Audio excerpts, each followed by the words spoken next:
Rocky IV. I can quote every line of that movie probably 100 times. Is that Paul? Yeah, Paul's online. All right, Paul doesn't want to hear my Sylvester Stallone movies. He dies.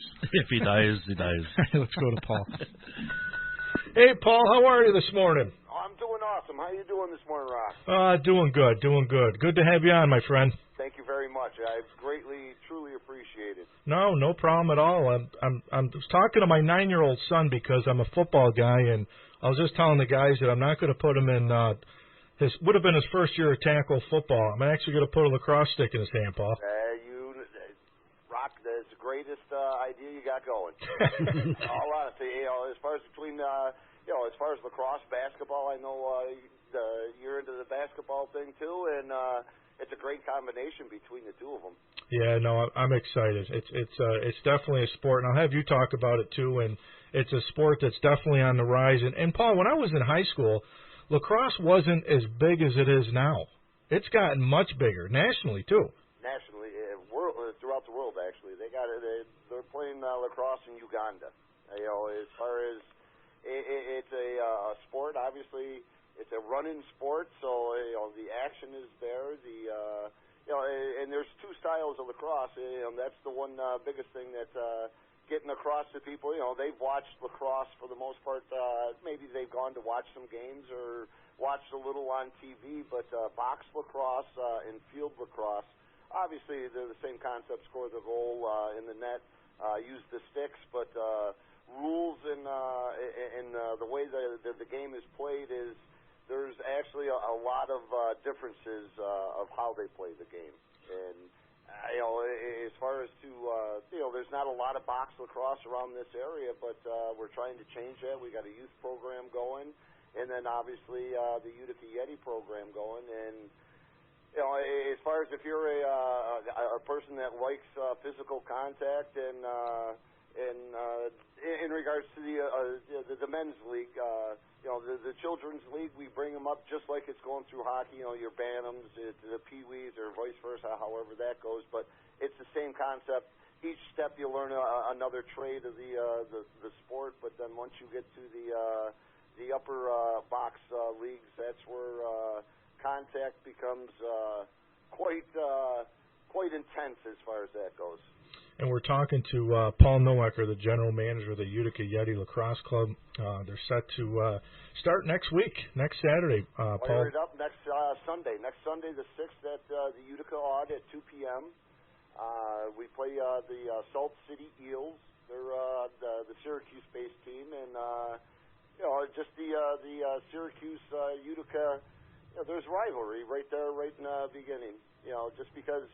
It's something that we talked about yesterday is, Syracuse has always been the, Syracuse, and then you drive by Utica type of thing, and we want to change that. We're looking to add a new element to the area in the semi-professional sports arena. Paul, how long did this process take for you guys to bring this box lacrosse, to the Adirondack Bake Center? Was it a long process? Definitely, we lost a year with the COVID. Everybody lost something with the COVID concept. And, I've been working on it a little bit. To say the seed was planted about 4 years ago. The seed was planted with our youth. We had a Tri-City Lacrosse. We had a youth program that, we were like, you know what, let's try this box. So that's where the seed was planted in the youth. And now... last year or the year before that, the IBLA started. It was in the back of our heads. Do we want to do the major traveling? And at that point, that's what it was. Is we would have had to travel into the Massachusetts League, and I'm all about traveling for lacrosse, but I'm like, do we have enough interest?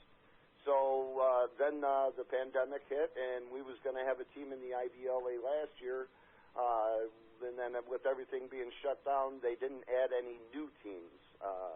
So we sat out last year, which was kind of a little blessing in disguise. It gave us an opportunity to really, dig down and get everything ready for the season. Get the sponsorships, finding sponsorships. As far as the players, we've traveled to Philadelphia, to Boston, looking for guys and to add to the spectacular local play that we have. And, Paul, the IBLA is still fairly new, right? I think it started back in 2017, and I think it's around 17 indoor leagues across the country. Yes, sir. Yes, sir. This is actually its sixth season that it's been running. It started with 2 teams out in Colorado, and from there it's been growing. We're up to 47 teams throughout the United States now, 17 different divisions, and they call the divisions the RBLL, Regional Box Lacrosse.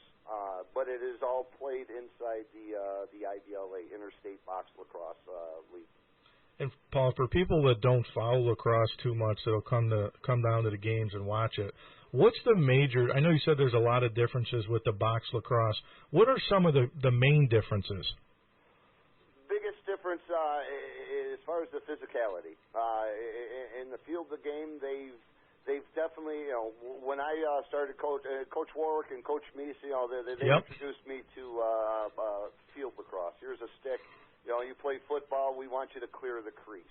Well, in field lacrosse, there really is no clear the crease anymore as far as it with technology and the way these kids, the way they train now. It wasn't like you, me, and everybody else. We played 2, 3, 4 sports, where now these kids they fine-tune this where, it's a lucrative business in regards to, and that's a great thing because it spreads the love of the game, but it's a business, and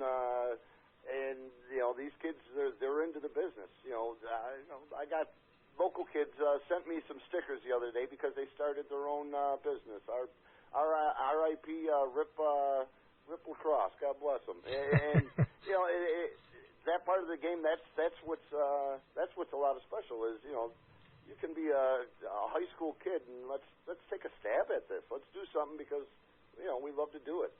But yeah, as far as box lacrosse, the biggest physicality, in my opinion, is similar to basketball is the 2-man game. Okay.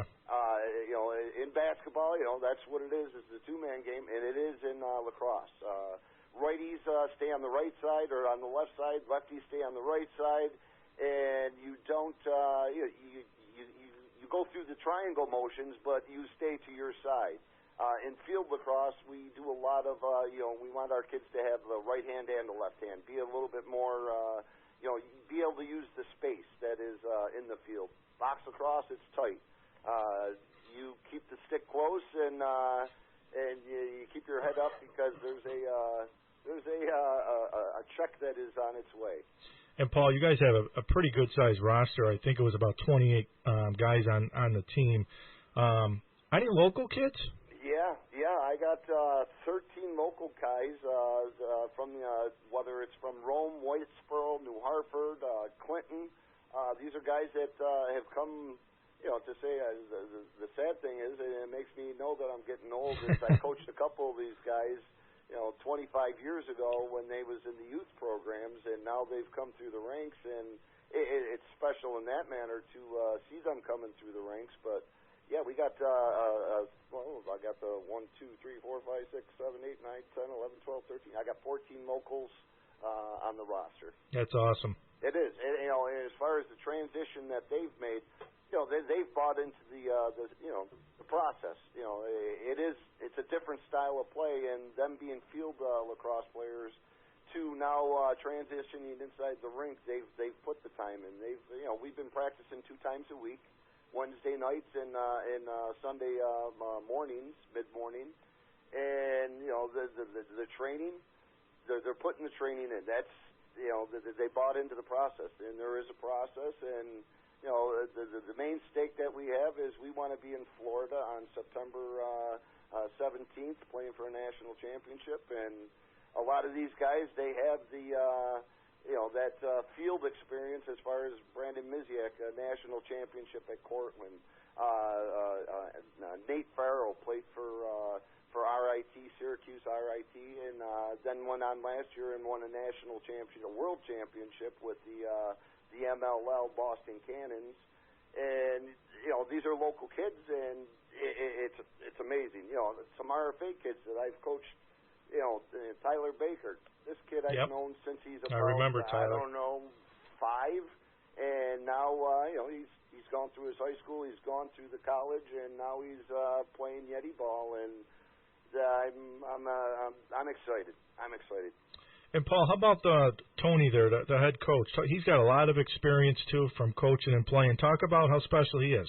Tony Sorcy, our head coach, and Johnny Lehman, a Clinton guy. That's there's a lot of full circles that have been very special with the process of building this. But Tony is he's from Massachusetts originally, and then he lives down in Ithaca.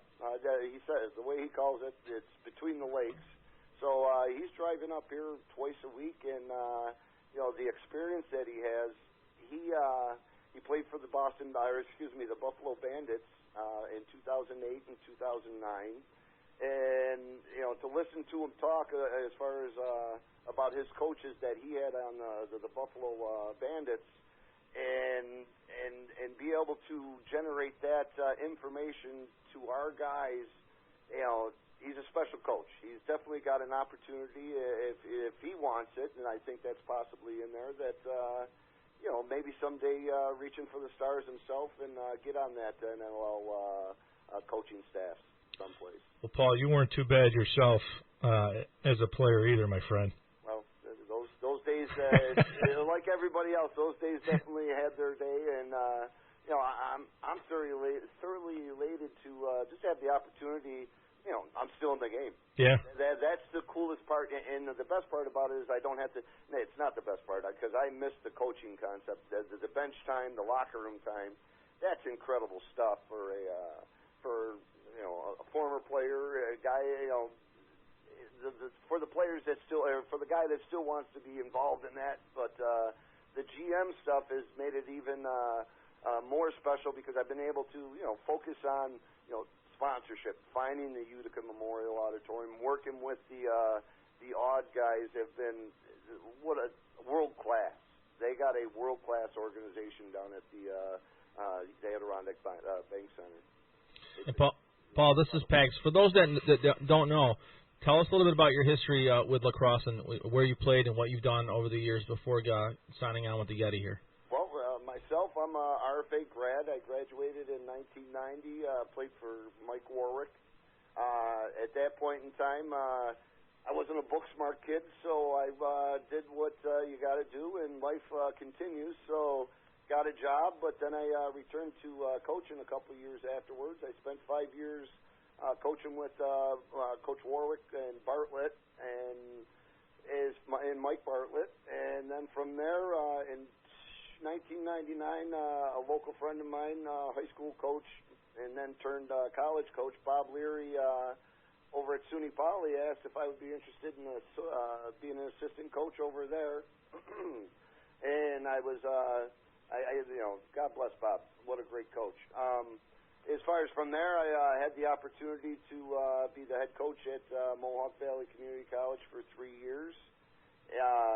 Spent 3 years there selling dreams, and a lot of kids that I coached there are actually on my Yeti team as well, but not a lot, a couple. From there, I had twins, and family life had to come first. So we stepped back, and then from there, with Tri-City Lacrosse Organization, who celebrates its 38th anniversary this year, 38 years of being having ball played is an awesome organization. Got involved with the youth program there, and from there still had the dream of wanting to coach at the higher levels. At that time, back in the early 2000s, it's called the USCLA, Post Collegiate Lacrosse Association. That was the professional of professional back in the day, and went down and did some bidding, or not bidding, but did some schmoozing, and was able to get a team involved into the USCLA, and we participated in that for 4 years until the MLL came about, and then once the professional field lacrosse came about, it pretty much it killed the post collegiate club type of stuff, games, leagues. From there, after that happened, I turned basically mainly to the youth programs, and we've been running the youth programs now for 16 years up at the Tri-City Lacrosse Complex on Bartlett Road. And we've grown, as far as grown the game. And from there, 4 years ago, Bob Leary dropped the seed on us with wanting to start this box, and Utic Yeti, here we are. Well, Paul, it's been a great journey for you, and I'll say this: I'll be there next Sunday. I'm going to bring my son. Hopefully, I can run into you. More than happy to get over there, say hi to you, and cheer the team on. And I think it's great. I think it's great for the community. It's great for the Mohawk Valley, and I agree. That Adirondack Bank Center, Rob Esch has done a fantastic job with promoting and getting more athletics to that facility. Rob Esch is the whole crew. Rob Esch and Mike and Adam, the marketing crew, world class. Honestly, Rock. As far as he knows what he's wanting to do in regards to once that complex is built. I mean, not only from the lacrosse side of it, but obviously the hockey side of it and the soccer side. What it's going to help for not just the downtown region, but the whole area. You're talking tournaments, world-class tournaments. 90, you can bring in 96 teams from across the United States and have a week-long tournament. Can you imagine the funds that it's going to be incredible once that complex gets up and running. But what he's done with the inside the Odd right now, I know we had the IBLA was out doing some filming yesterday at the Odd, and when they walked in. World class was showing, and not to say that they were starstruck, but the Odd, they had the lights on, they had our emblem up on the jumbotrons. They know what they're doing in regards to presentation as far as that goes, and then to walk them around and show them the history of the Odd, and the one thing people got to remember, it is a memorial auditorium, especially especially this weekend. Well, Paul, listen, let's do it again sometime in June, maybe after the first 2 or 3 games, and we'll talk and see where the team's at. But again, look forward to coming out next Sunday at 2:00. Absolutely. We got a fan zone going. We got the Crazy Fools are going to be playing. We got the tailgate. Obviously, we want people to social distance a little bit. As far as with things loosening up, we're trying to pump up the fans to get them out there and enjoy a hot dog, a hamburger. Come out, we got music playing. We're going to hopefully build it up as we go here. No, that sounds good. I appreciate it, my friend. We'll do it again soon. Thank you, Rock. Have a great day, sir. You got it, buddy. Thanks, Paul. Good luck. Yeah, I mean, Ash has done a great job there. Yeah, I mean, the Odd's always a great place to play any game, really. It's a great place, and I'll be there. I'm going to bring my son next Sunday. I think I'm going to join you, actually. I think I'm going to bring my boys out. Go there and hope. Listen, it's something to do. They got their first 2 games are back-to-back Sundays. So next Sunday they're home against the Salt City Eels, and then the following week they're home again on Sunday at 2:00. They play the Newburgh Night Pandas. Now, I wanted to ask him where the name Yeti came from, but we didn't have time. I want to get my girl some diamond earrings, but I don't know the first thing about diamonds. I was pretty clueless, too, but I got Stu's engagement ring at Engelbert's Jewelers. They're the diamond authority. They help me every step of the way. At Engelbert's Jewelers, we can answer every question you have and help you with this most special gift from your heart. In business over 100 years, we travel the globe to offer you the best diamonds available. When you think diamonds, think Engelbert's, West Dominic Street in Rome, and in the New Hartford Shopping Center, 337